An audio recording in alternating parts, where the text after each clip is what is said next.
In 2018, I decided I wasn't going to work for anyone else. After over a decade in the design industry, I was done with employment. So, to that point, I'd been working in startups and corporate businesses, all kinds. And there's been some really, really toxic scenarios. And I was done. I was burned out on bad vibes. I was done with the doubt and butting heads with people.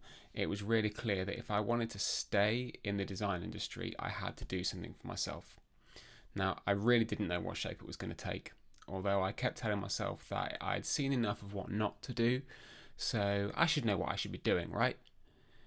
The only thing that I knew for sure is that I had to start something before I bowed out and before I felt like I'd made my difference. Making these changes are something that you can do for yourself too. So I'm hoping that by sharing some of the learning that I've done over the course of my career, it might help you to transform some of the stuff that you do, unlock some hidden potentials that might help you get on the path to going your own way.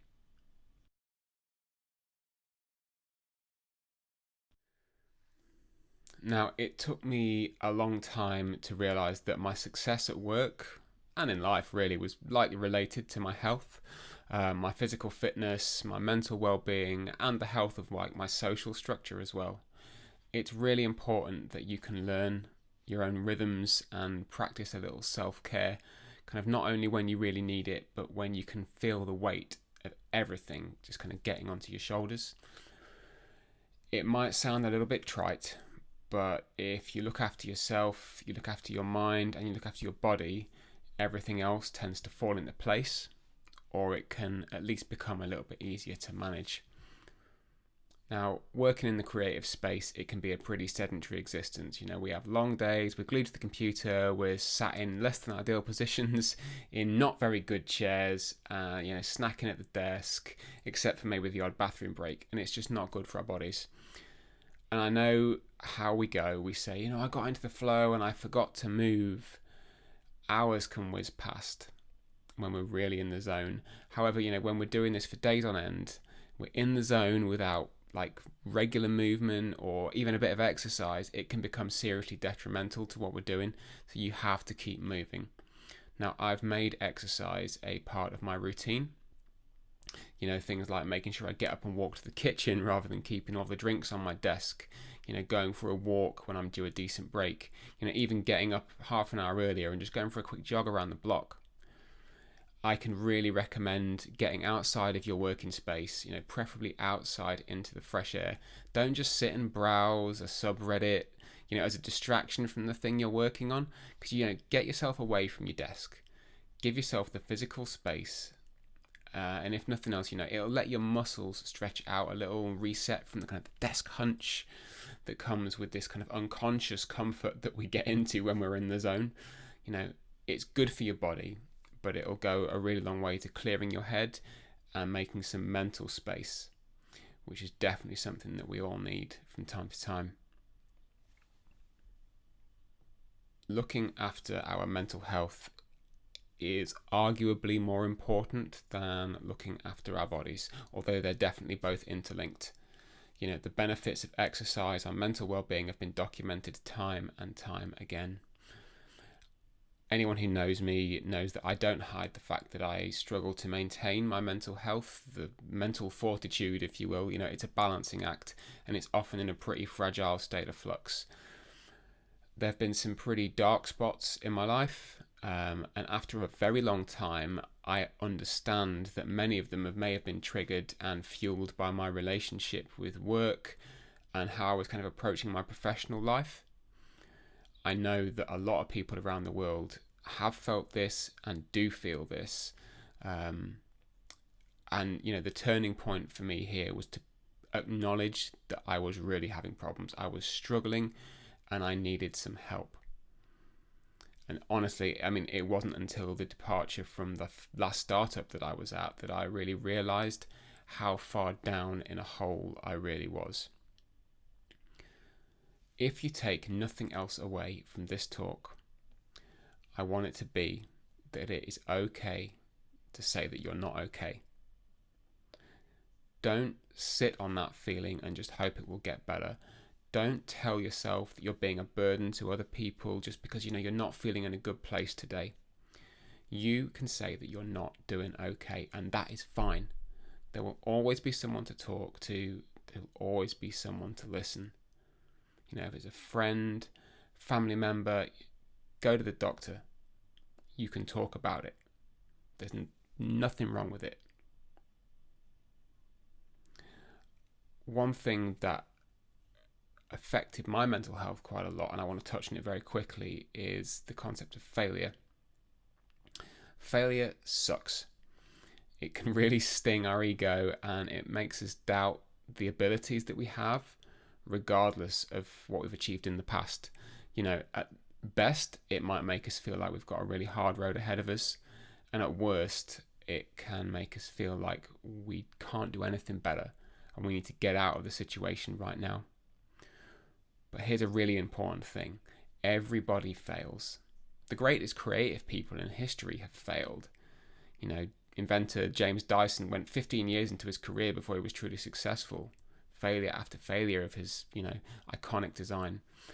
The author Stephen King, his novel Carrie was rejected 30 times before it got published. Designer Vera Wang, she didn't make the grade in her figure skating career. She didn't, get promoted up to the editor of Vogue magazine. But she entered the fashion industry aged 40, and she is now one of the highest regarded designers of modern times. Remember that everyone fails more than they succeed, okay? I understand that hearing this and knowing it makes it no less easy to manage, but it is true. What we do with failure is what matters, okay? It is not an ending, but a beginning. It's an opportunity for us to learn and to prepare and to take steps to whatever the next great successful thing we do is. So there's a few things that I kind of try and hang on to when I've failed. When you're dusting yourself off when something doesn't go your way, just remember the value that you're bringing to the table. Because it didn't work this time, it does not mean that it never works. Try to avoid stacking up those negative thoughts and descending into a bit of a spiral of negative thinking. Think about someone else too. You're not pointing the finger or blaming someone else because something didn't work. You're putting yourself in their shoes. How did they perceive you? How did they perceive the thing that you were offering? Value is 100% subjective. Okay, it's 100% subjective. What one person perceives as high value, someone else will see as just an expense that they don't want to incur. Put yourself in a position where you can do what you know is valuable. For the people, there'll be people who really get it and they want that. Learn from the mistakes, your mistakes and other people's mistakes, just to make sure you're not repeating the same thing over and over and over again. Get yourself up, get out into the world again, and get ready to do better stuff the next time around.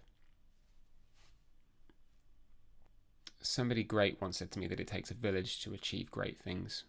Now, as easy as it might feel to try and approach your life and tackle problems head on alone, especially when you're forging ahead and going your own way, don't forget the people that are around you. It's these people whose company that you enjoy and who you want to enjoy your company. These are the people who want to help you when you need it the most.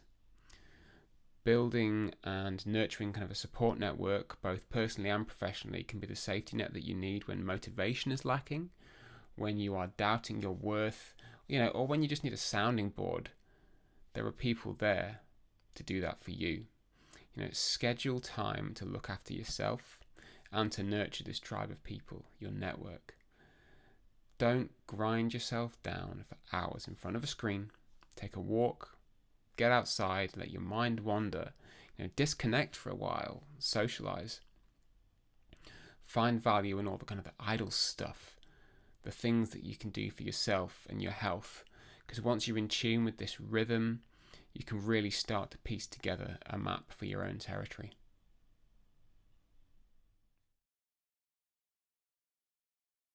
As knowledgeable, experienced professionals, we've all got superpowers. I'm a massive Marvel fan, but I don't profess to be like Iron Man or anything. I'm not Thor, I'm not Captain America, but we all have superpowers. We've all got the tools at our disposal to do our best work. It's all stashed in our heads, and it's ready to be unleashed to save the day.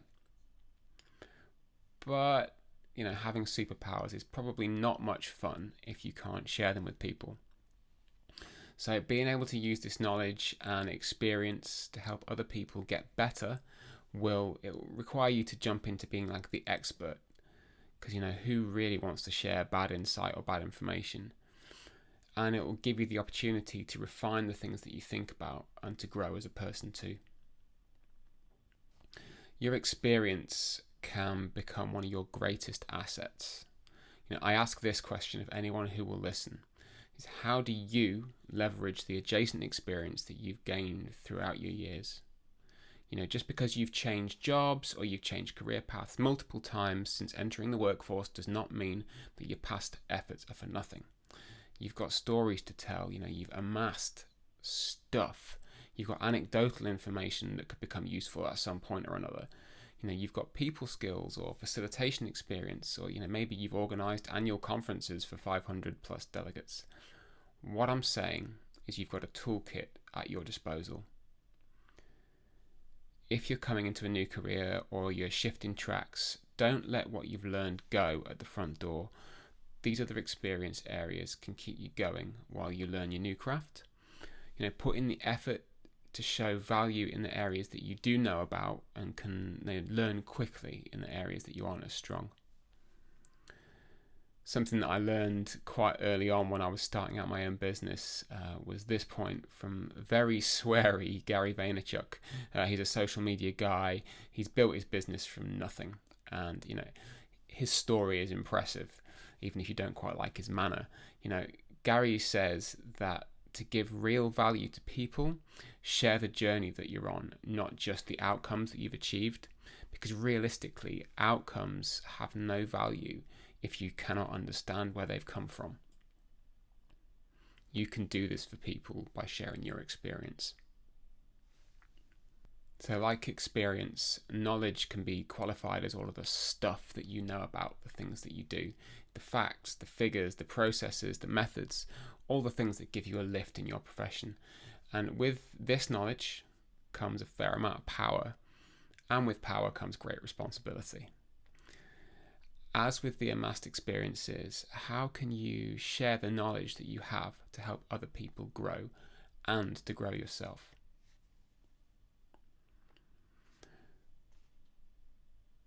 You want to be known as a giver, someone who can offer a relevant insight or a supportive comment without really asking for anything in return. If you seek to benefit other people with the stuff that you know before looking to gain for yourself, it's a reputation that will grow with you, it will stick, and it will definitely benefit you in the long run. Plus, it's just good to give stuff away. Your expertise is really valuable. One of the greatest things that you can do for someone who wants to learn is to help break down barriers, okay? Give away knowledge willingly so that they can understand that at the end of the day, there's no mystery to what you do. Share what you know. Because if we all share the journey and the skills just a little bit more, everyone benefits. We all learn a little bit more and truly discover the thing which is ours. And, even if the thing you do is so unique and so valuable that you're afraid to share it, share it. Because you are still the one who is doing it, okay? You are doing that thing in your way. And even if you give away the expertise and the knowledge for free, the people who need you will still come, and they'll probably pay you well for it too. I'm a devotee to learning. I love to discover new things and to gain new pieces of knowledge and insight just from what other people are doing. So along with helping other people to learn, you have to stay coachable too. Whatever you're doing, be in the moment or the conversation to learn. There's always an opportunity to clarify what you're thinking about, to gain some valuable insight. You can always draw things from other people's individual experiences just as they can from yours. Plus, you can have a great conversation with anyone if you try. Find some common ground, stay receptive to the cues that they're giving you. Find some points of difference and enjoy growing the thinking together. And just engage with people. It doesn't cost you anything, and you never know where a good conversation might lead.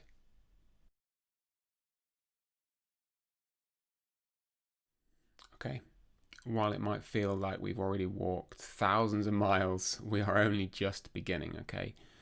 To truly establish yourself and your work practice, whatever you're doing for yourself, you're working for somebody else, to get into your groove, whatever you want to call it, understanding how to set meaningful goals for yourself is paramount to success, okay? There are myriad goal setting formats out there, to-do lists, objective setting tools. They're as far as the eye can see. I'm pretty sure every day on the Apple App Store there is a new to-do list app or a new productivity tool. You can absolutely experiment with these, and you should have a play around with stuff, but find one which fits your way of working, not the other way around. Find one that fits your way of working and go deep with it, okay? Tools, at the end of the day, they are there to be used, but just remember that they're only tools and they are not the cornerstone to your success. What's really, really important here is learning what works for you. Learn your way of working. Learn your way of setting goals that not only mean something but will actually inspire you to take action. It's taken me a long time to get to that point where I've got to a method that I like to use every 3 months for setting some big goals and then smaller goals as I go through that. But it's something that works for me and it inspires me to take action. Think about where you're coming from and where you want to go. What's going on in your world right now that's going to influence your thinking, maybe steer you on your journey and give you some resources to tap into when the going gets really tough, because at some point it's gonna.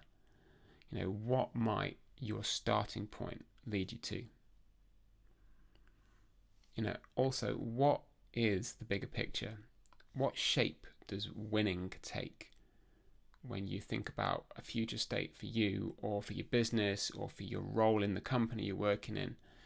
What does that big picture look like? I can't tell you the right answer here because everything that you do needs to be personal to you, okay? Always think about what you want to achieve, why you want to achieve it, and only then start to think about how you could approach it. So you have a what, you have a why, and then you have the how. While you're, sharing all your knowledge and insights, you're learning stuff, you're setting goals, you are likely to experience change. It might be in your routines or your priorities. It might be changing yourself. It's really important to be responsive to change. You stay adaptable. While it might be kind of hard to stomach that some days when all you want to do is sit down, have your morning coffee and a quiet start to the day, different personality types respond in different ways to change. Respecting change as both a possibility and as something which is kind of a necessity is the first step to defining your path and going your own way. I want to close out this conversation by saying that whatever you're looking to do in your life or in your career, you are good enough.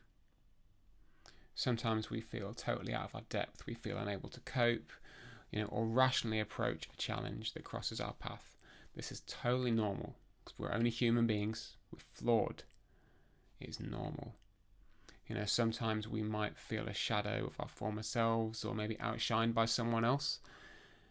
Imposter syndrome or this kind of feeling of inadequacy, it's a real crisis. It is a real thing. It can strike at any point to anybody. These feelings will pass, but it might feel pretty abrasive while you're stuck in the thick of it. Author Denise Jacobs, she's a creativity advocate, I really love everything that she does. She's got a book called Banish Your Inner Critic, which is very, very excellent, and I recommend you all go and buy a copy if you don't already have it. There's a quote from that book that I keep coming back to, and it is, "Staying true to ourselves no matter what is key." So remember that you are good enough. You don't need to feel inadequate or overshadowed by someone else, because you're not going to compare yourself to anyone else. You aren't going to doubt your skills or your desire to do great things. You're going to stay true to yourself. So starting today, I want you to think about the following things. Build upon all of your experience, expertise, and skills that you have to be the best, most unique you. Okay? Be persistent and show up. There's a big culture of hustle and showing up all the time to be super successful. You don't always have to be going 110% and hustling from dusk till dawn, but you do need to show up. No matter how hard it might feel, do the next right thing for you, one step at a time. Be purposeful by taking care of your body and your mind, by doing great things with the knowledge that you have and the knowledge that you don't yet know that you want, by setting goals, by giving yourself direction. Everybody is different, which is why we need to take the time to find what makes ourselves tick. Find out what we stand for, what we do in the way that nobody else does. We have to go our own way.